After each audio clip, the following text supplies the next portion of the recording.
several things to go over there. Hopefully you have that Life Change book, because they've got some good points in there that we want to sort of deal with. But I want to read through 7 through 18, and then kind of go back to the outline from one commentary, which I think is helpful for us to kind of put into perspective of what this would mean for us going forward on a daily basis, and then go through the Life Change book and kind of get some of the commentary out of that. Oh, yes, and I'm going to put on the glasses. All right, so starting there kind of the middle of verse 6, when I saw her, I marveled greatly, but the angel said to me, why do you marvel? I will tell you the mystery of the woman and of the beast with 7 heads and 10 horns that carries her. The beast that you saw was and is not, and is about to rise from the bottomless pit and go to destruction. And the dwellers on earth, whose names have not been written in the book of life from the foundation of the world, will marvel to see the beast, because it was and is not and is to come. This calls for a mind with wisdom. The 7 heads are 7 mountains on which the woman is seated. They are also 7 kings, 5 of whom have fallen. One is, the other has not yet come. And when he does come, he must remain only a little while. As for the beast that was and is not, it is an 8th, but it belongs to the 7, and it goes to destruction. And the 10 horns that you saw are 10 kings who have not yet received royal power, but they are to receive authority as kings for 1 hour together with the beast. These are of one mind, and they hand over their power and authority to the beast. They will make war on the Lamb, and the Lamb will conquer them, for he is Lord of lords and King of kings, and those with him are called and chosen and faithful. And the angel said to me, the waters that you saw, where the prostitute is seated, are peoples and multitudes and nations and languages. And the 10 horns that you saw, that they and the beast will hate the prostitute. They will make her desolate and naked and devour her flesh and burn her up with fire. For God has put it into their hearts to carry out his purpose by being of one mind and handing over their royal power to the beast, until the words of God are fulfilled, and the woman that you saw is the great city that has dominion over the kings of the earth. Clear as mud.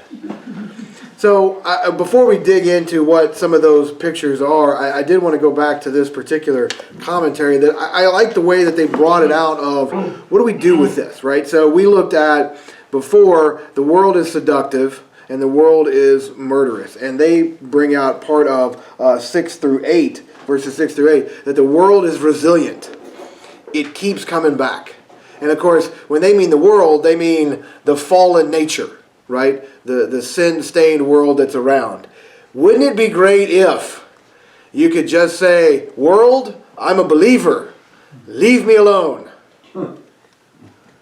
However, it doesn't exactly seem to work like that. It seems like we are forever dealing with the world, constantly bombarding us. It's the old people sometimes ask, if you're a believer, can you be, taken over by a demon? Can you be, what's the word I'm looking for? Possessed, thank you, yes. And most I think scholars would agree, possessed, no. Harassed, yeah.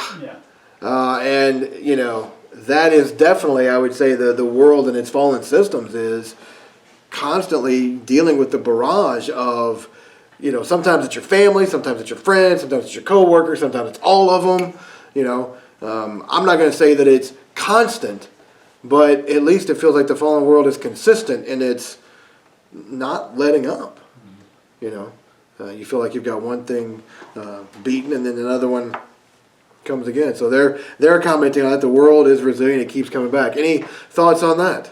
Well, I think that's how God really, truly teaches humility for Christians. Because that's really the only way we're presentable to God is in our meekness and in humility. And when we feel these things, if we're not taking those things that are hurting us or distracting us to Him, then we're getting what we put into it. Because day after day, it doesn't get easier on this earth, and as it shouldn't. We get older day at a time, but the troubles seem to mount, and that's where I think as we get older, we should rely more and talk more to Him. On the things that we can't tell one another a lot of times.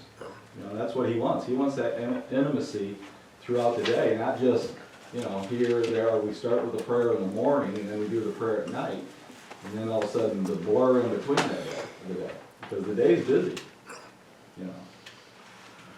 Well, what would you say the world is after ultimately? The what do you mean? What, like the fallen world itself? Like you just read and said that like the world doesn't let up and it's harassing Christians. Like what ultimately what does the world want? I think I would say that the fallen nature wants to elevate itself, and one of the ways that it does that is by going after Christians, because the dark hates the light. I've seen it play out in individuals where they really dislike the Christian in their midst, because even if they're not consciously aware of it, the Christian in their midst reminds them that they're not as good as they feel when they're surrounded by other fallen people. You know, and so they don't feel as good about themselves. Then when they're surrounded by lots of broken people, they feel great because they may be the best one of their friends. You know, they may be the best person that they know because they don't know any good people. But even if they're not the worst person they know, they're surrounded by people that are equally fallen. And then you bring a Christian in the mix and they don't like that. You know, plus we have this annoying tendency to say that there are things like truth and God and, you know, judgment, those things. But, you know, I would say, especially in our current setting, man has elevated himself to the absolute determiner of truth. And for us to say that there's a truth outside of how you feel about it, I mean... And then also they want to bring us down to their level. They want us Sure. to do what they do, or Right. think like they do, or... Yeah, because it makes them feel better. Yeah. That's the same way with my disease that I have with alcoholism. People know that I've been sober for quite a few years, but they still want me to get involved in their situation. And when I was early in my sobriety, there was a good chance I would have done that. But the longer I've been sober and the more I learned about what alcoholism is, I choose not to live that lifestyle no more. I don't need to. Life is too short and so precious to feed into that kind of crap. Verses 9 and 10, he comments, the world is organized. It has a plan. Now, I'm not going to say the world as just a generic name for fallen people, but I think Satan does have a plan and is often using fallen people. And, you know, it's like I said before, I'm not afraid of Satan. I also would rather not encounter him in a dark alley. Yeah. You know, I'm also not so naive as to go, well, Jesus beat you, so I can take you. I'm not sure it works like that. And he's been at this a little bit longer than I have, so I don't think he's worried about, I don't think I could trip that one up. And I don't think he's worried about that. You know. The verse says, greater is he that is in us, not greater is us. Right, yeah. So let's not be dumb about it, right? Yeah. Let's not be naive. And so I think the world does have a plan. The world as, you know, I mean, isn't Satan called the prince of the powers of the air? So if we think that, you know, it's all just randomly against us at times. The next one, though, I want to see what you think, because, so verses 11 to 13, he comments, the world is powerful, but its time is short.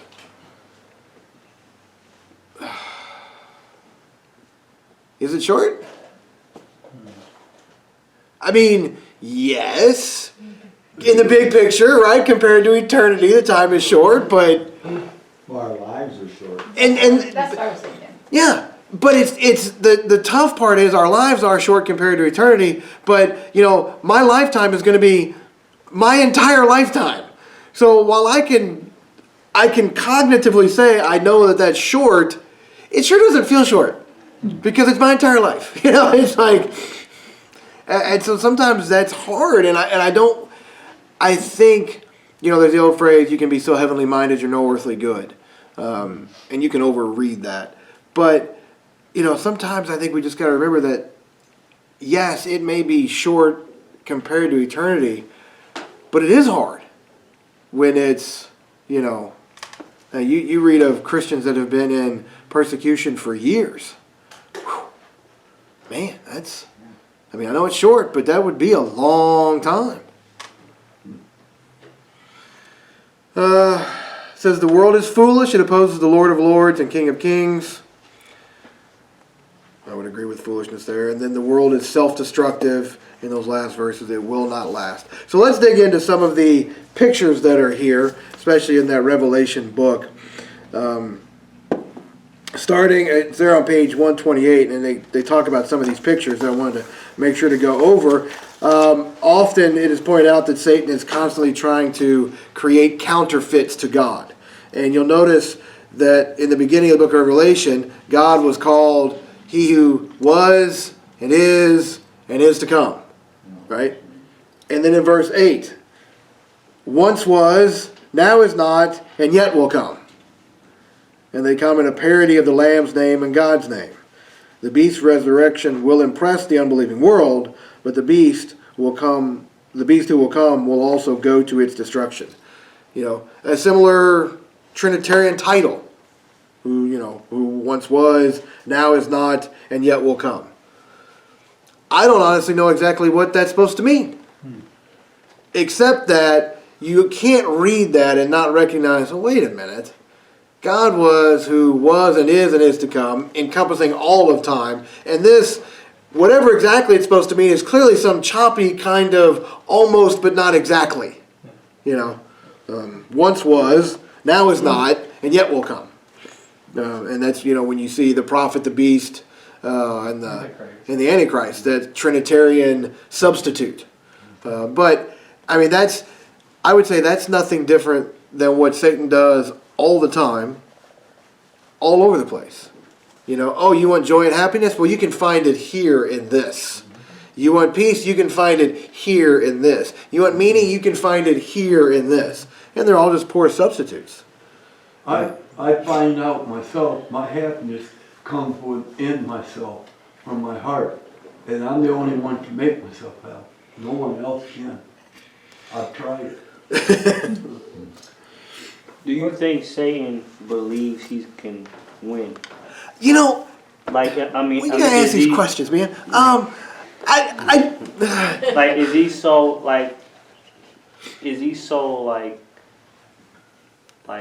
his heart is so hardened where he actually in his heart to heart think he got a shot?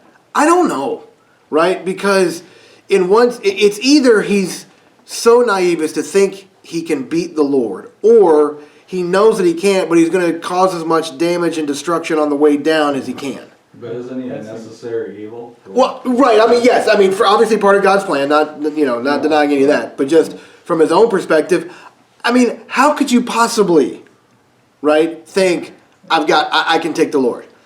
Now, having said that, no, Lord, my plan's a good plan. I'll do it my way. What kind of idiot would say that? This one. So, I mean, in a sense, it's not that much more stupid, right? Except that Satan has been in the throne room, and so I think he's got a better picture of who God is, but... Mine's only during low blood sugars, though, Brian. Oh, mine is pretty much more consistent than that, thanks, Tim.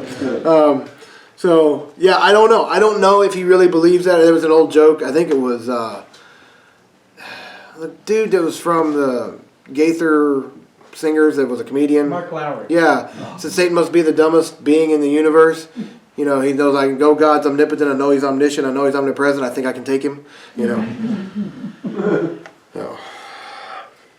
So the 7 hills, and this is why I wanted to read these, because even the author, who has a particular way of understanding it, gives you options. So Rome was built on 7 hills.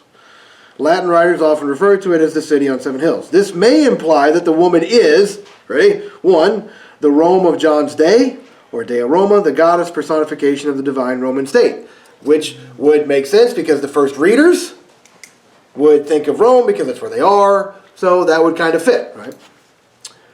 Could also be the church and empire centered in Rome that will rule the world in the last days. Some say, chapter 17, verse 15, suggests that the apostate church embraces many nations and denominations, not just the Catholic Church. There is a strain of Protestantism that saw a lot of the Catholic Church in predictions of pagan Rome and the Antichrist. I mean, often popes were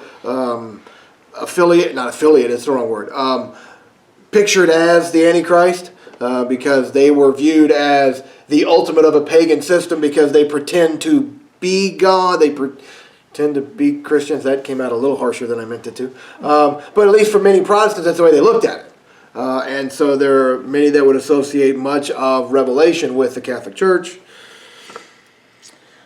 Number 3 possibility, the church and empire that will rule the world in the last days. She is portrayed as Rome because for John's readers, Rome symbolized world power that claimed divinity and seduced people with her grandeur, which would then, of course, be for any power in global, city or authority, similar to, look, there is a certain challenge for the church, even of today, of to be Americans, to be Christian, to be Christians, to be American. And it's like that's not the way it's supposed to be. But we get, we do the same thing to the country that we do to businesses. Oh, why is America the most powerful? Because God is blessing it. Well, Rome was the most powerful.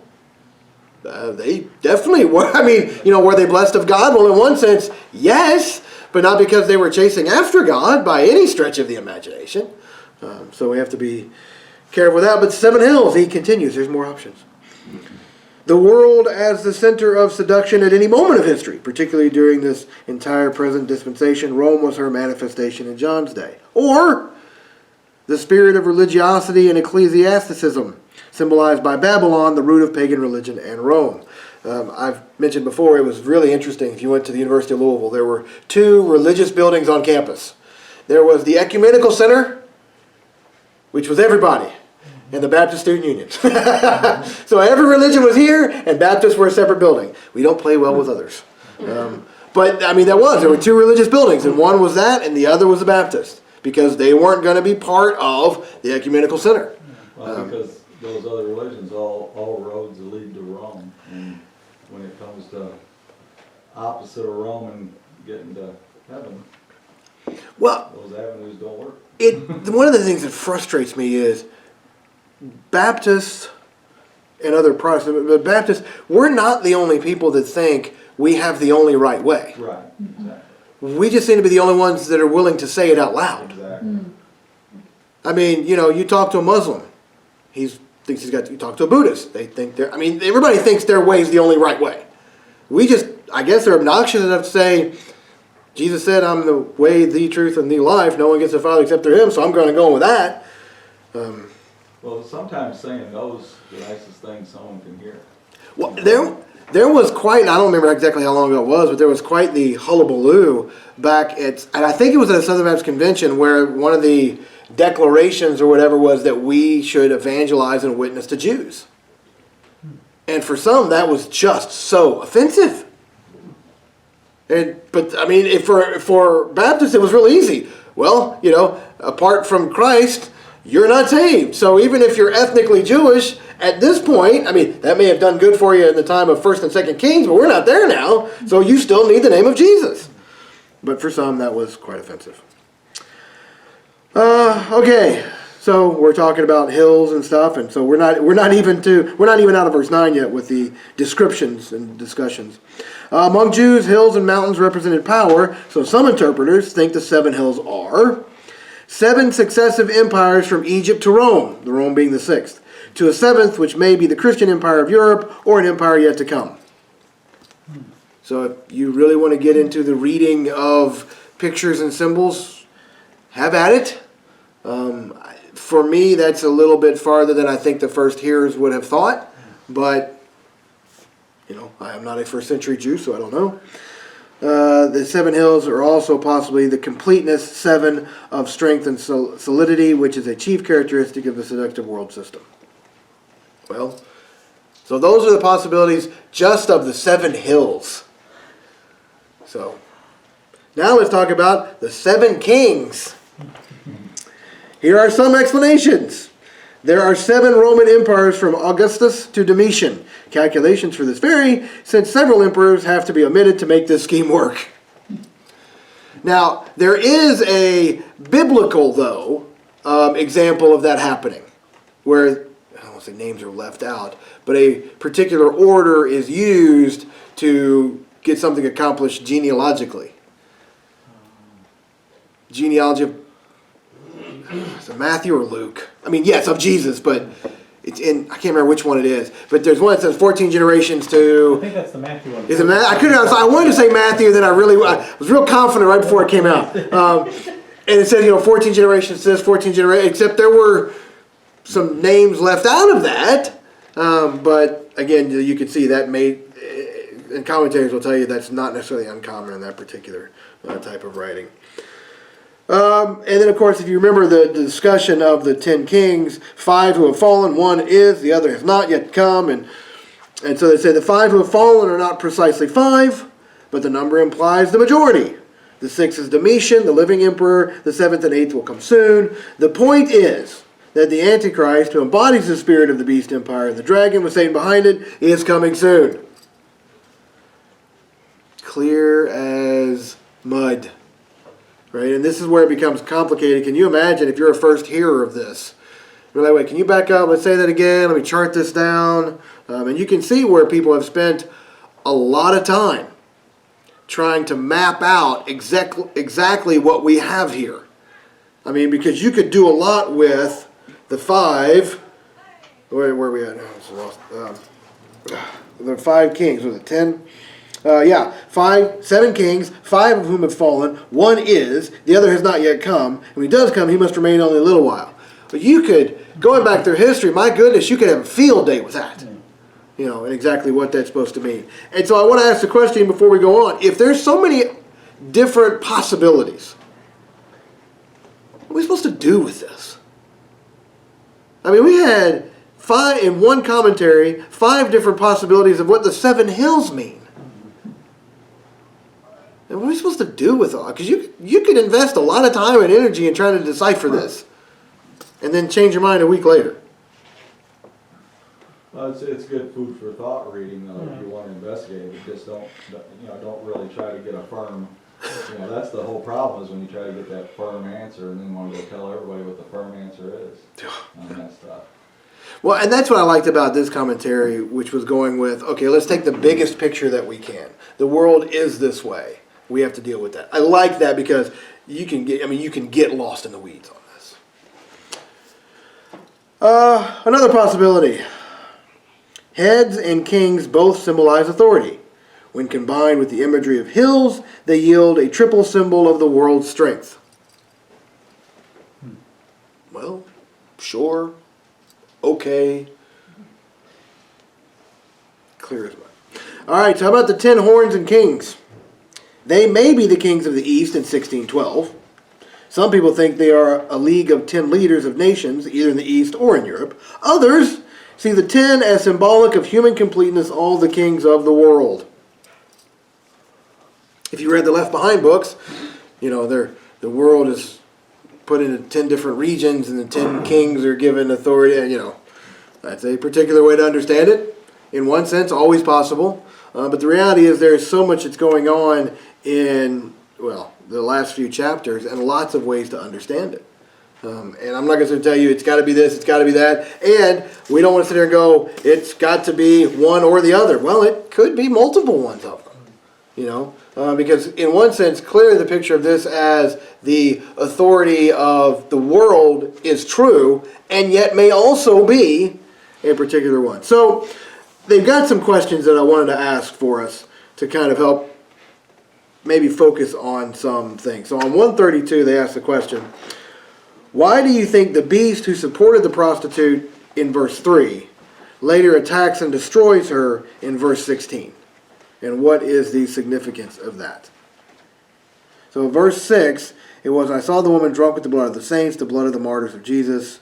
When I saw her, I marveled greatly. And that seemed to be, right with the spirit of the age. And then in verse, 16? And the 10 horns that you saw, they and the beast will hate the prostitute.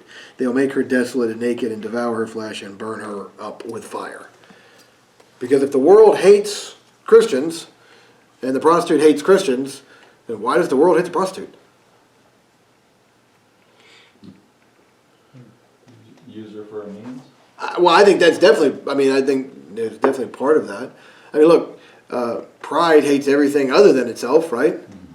So, it was Moeller that talked about liberalism being the universal acid. It eats everything eventually. I was actually just listening to, ran home and like shoved a plate full of food in, but in the 45 seconds, clearly I had to listen to the radio, and so I did.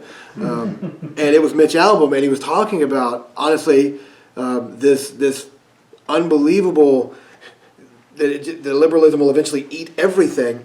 And there was a school in Illinois, and I don't ask the city, I have no idea.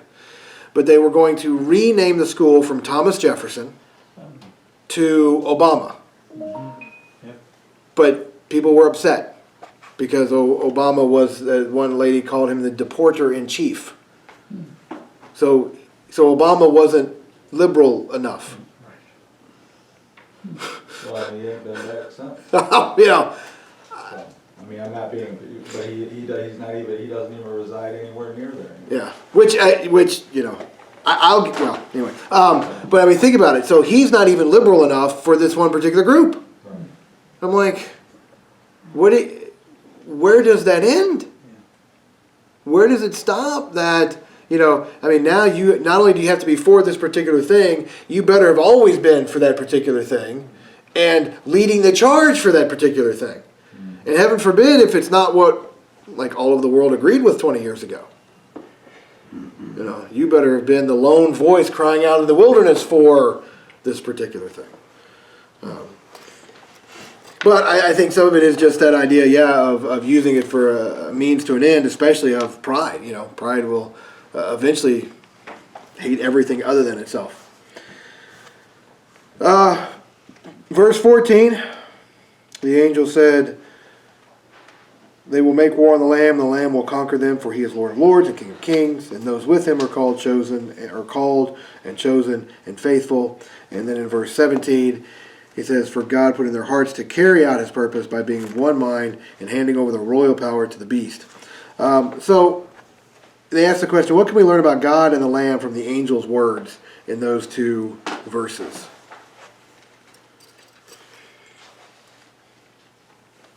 And I think, for me, one of the biggest pictures to take away from all of the book of Revelation is, oh yeah, that's right, God's still in control.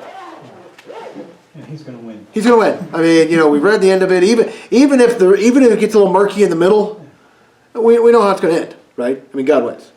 God still reigns. And even through the challenges of, I mean, look, we know the right answer, that God is always reigning. Can we be honest enough to say that sometimes it doesn't exactly feel like that? I'm not saying you've ever doubted God's sovereignty, but just in our emotional state, sometimes like, Lord, I know you are, but you sure about this? Because this doesn't seem like a real good plan. I mean, I may not be the sharpest tool in the shed.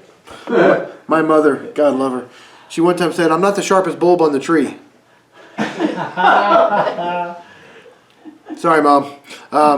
It kind of mixed your... Now, granted, I have icicle lights on a tree, so technically there are some light bulbs that are sharper than others, but I was like, I think you mixed your metaphors, Mom.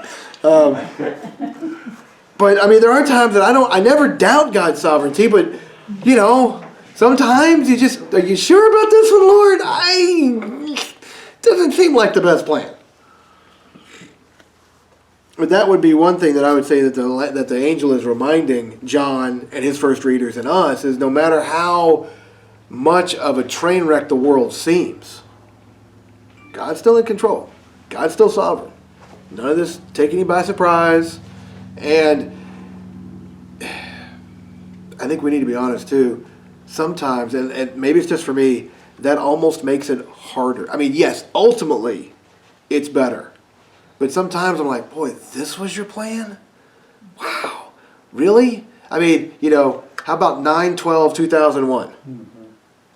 And we can look back now and go, well, yes, that was God's plan. Okay, but on 9/12, was it God's plan? Well, yeah, it was, but it sure didn't feel like that right then. Anything else before we get to what those titles for the believers mean? So they point out that in verse 14, for he is Lord of Lords and King of Kings, and those with him are called and chosen and faithful. So what does it mean that his followers are called and chosen and faithful? They give nice little lines for you to write that on page 133.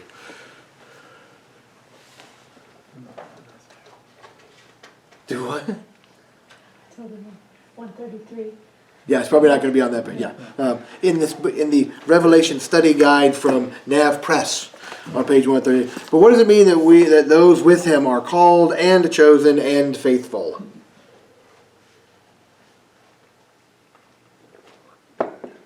Well, let me start with the bottom up. What does it mean that those with him are faithful? Persevere. Yeah. I mean, anybody know somebody that got real excited about church for a good long minute and a half and then stopped showing up? Let me rephrase that. Anybody not know somebody that did that? I mean, we've all seen them that were, really on fire for the Lord, and it seemed genuine. Nobody would have doubted their faith. I can remember when I was a little child growing up, my mother forced me to go to church on Sundays, and I hated that for the longest time. And then I would get in trouble every Sunday, just get kicked out of church. And I remember one time they said, Buster, if you can come for a month to church, don't cause no problem, I'll give you a ride in an airplane over Lenawee County. Oh, I was all for that. And then as soon as that was all gone, I went back to church again. I was right back to my old ways again. Oh, boy. I was a hell raiser. Raising children in the church is a challenge all on its own. But we're not going to get into that right now. Okay. Anything else that it means that those with him are faithful? And I especially want to just highlight, especially what Bill was saying about perseverance, because notice it's those who are with him in the end are faithful. Right? I mean, those who aren't faithful are no longer with him. It's like like the first thought I had was this is a sequential order, like called, but it's not necessarily a sequential order, because chosen Right. logically happened. Yeah, even before. Yeah, I mean, so one of the things that sometimes is pointed out, you need to be very particular on which words are used where. We are called and chosen and faithful, not necessarily called, then chosen, then faithful. Yeah. That would actually be different. And you see that sometimes in what can appear to be contradictory accounts, like, for instance, the temptation of Jesus. They're in two different orders. But one says, this happened, and this happened, and this happened. And the other one says, this happened, then this happened, then this happened. So, say I can say, what'd you have to eat? Well, I had this, and I had this, and I had this, and I could have told you breakfast, dinner, and lunch in that order, and that'd still be true. But if I said I had this, then that would imply that was the order in which I ate it. So this isn't necessarily sequential, but it's just three different distinctions about the followers of Christ. The only thing, yes, I would agree with that, except that this is one of those, I want to be careful that we don't necessarily think called is specifically different than chosen. I mean, I think there are some certain connotations that are a little bit different, but sometimes we do that with the Bible as we say, it's like the Hebrew parallelism. I mean, I think called and chosen is almost the same thing. Yeah. A little bit different. He still made a difference to make it separate. Yeah, he did. Yeah. My little note in my study Bible, it says this verse clarifies, so in other words, they're making a distinction between believers and angels. This verse clarifies that the armies following the Lamb are believers, since the combined terms called, chosen, and faithful are never used of angels. That's a good point too. Yeah, because angels would clearly not be called and chosen because now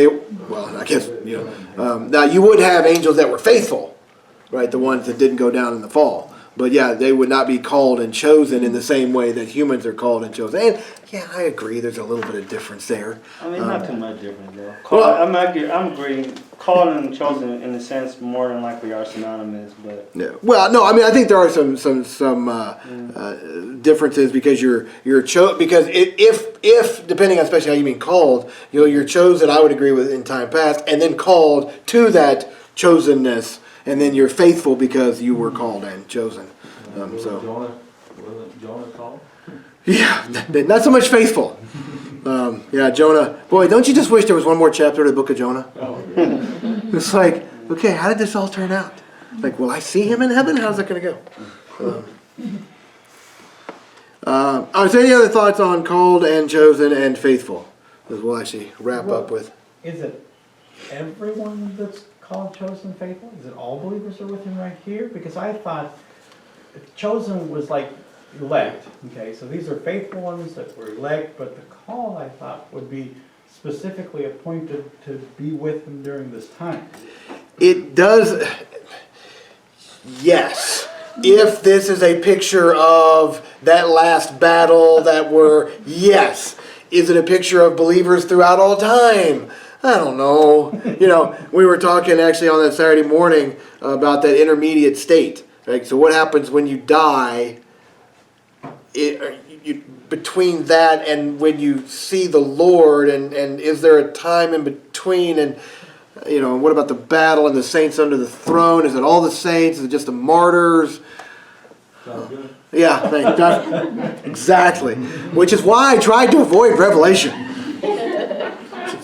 Why I was avoiding, Melchizedek for so long in Hebrews.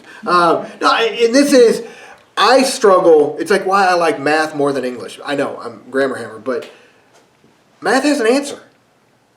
2 and 2 is 4. I don't care how you feel about it. It's 4. But you turn in an English paper, well, I don't really like the way. But it's not wrong. You just didn't like it. Yeah. I like when there are answers. That's why I don't like. What does this mean? I don't know. Nobody knows. We're all guessing at it. so the disciples would be Christ called the disciples literally. We see that in the scripture. Yeah, And Christ. yet they were chosen Oh, yeah, specific. prior to Christ calling them, I and would they say were so. faithful to the end. Yeah, 11 of them were. Well, not all 12. Just because you were called doesn't mean that you have to answer. Those who refuse the call. And there could definitely be. Yeah, if we're taking called more than just the synonymous with chosen, the called. Those who are, because there could be those that were. Look, I'm assuming you've shared the gospel with people that just wanted nothing to do with it. Didn't God call Saul? Saul. All right, King Saul? King Saul? Oh yeah, he was yes, and called for. Yeah, I think there are those that are called and chosen, but not faithful. Exactly. Yeah. So yeah, I think there's definitely a call that goes, which gets into the challenge of when God is calling them. Anyway, So that's the general call, right? That goes out. I was trying to And you think trying to about- avoid that too. And you think about Saul, Brian, he only did one thing wrong, and let David did how many things wrong? If you think about it, in the listening part, God specifically talking to him. And how far He only David messed fell. up one time, and You he know. was toast. And David falling and just, falling and falling and fall. To send a dude with his own death warrant. Good gracious. I still think it's interesting, when the general sends back the note, he knew what was going on. Because he sends back that note to King David, and if he gives you any grief about this, just let him know the thing he wanted done is done. Oh, he ain't dumb. He knows what's going on. The only thing I wonder is did he think, I've seen his wife. Anyway, is this over yet? Well, but the last couple are, and once it's a little bit easier. It really does get. We're right in the middle of the hardest part, because not only are you having multiple possibilities depending on your particular view of the end times, but even there's multiple possibilities within the multiple possibilities on the hills and the kings and the crowns and the holy molikins. All right, well, if that's it, it's 8 o'clock. We'll pray out of here. God, thank you so much for your word, despite its challenges, despite its difficulties, despite, Lord, that we cannot definitively say one thing means this or that. But may we trust in you who wrote it. May we dig as deep as we can, knowing that we will fall short. Father, whether it's Revelation or Genesis or Hebrews, we will fall short because we fall short of you. But may we trust in you, cling to you, hold on to you. May we be confident in what is clear. May we trust you for what is not. It's in Jesus' name that we pray. Amen. Amen.